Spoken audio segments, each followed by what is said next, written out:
Have you ever heard people argue about value stocks versus growth stocks?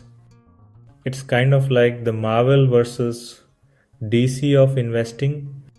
Today, let's break down what these two strategies actually mean so you can decide which one feels right for you. First up, value investing. Picture yourself at a clearance sale hunting for quality items everyone's overlooked. That's exactly what value investors do.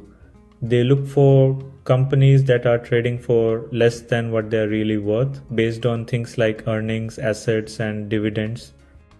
The idea is simple: buy low, hold on, and wait for the market to catch up. Warren Buffett, he's the poster child for this approach. Now, let's talk growth investing.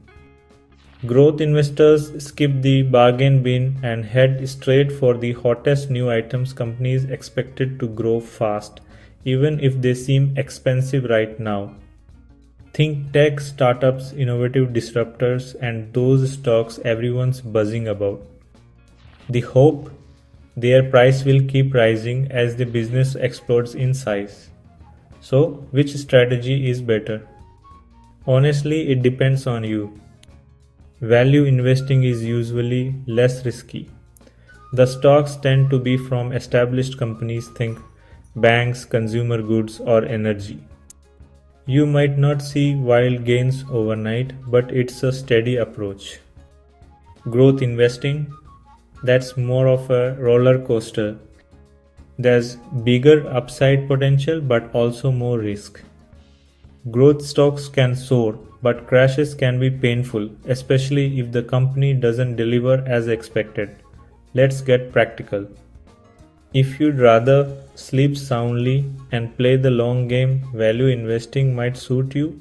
If you get excited by new trends, don't mind some bumps, and want to chase big wins, you'll probably lean toward growth stocks. But here's the secret: many successful investors use a mix of both. Diversifying your portfolio can help you capture the strengths of each strategy. In the end, the key is to know your own goals and risk tolerance. What kind of investor are you? Take a look at your finances, do your research, and remember there's no single right answer. It's all about finding what feels right for you. If you found this breakdown helpful, hit that like button and let me know in the comments which style of investing you're curious about next.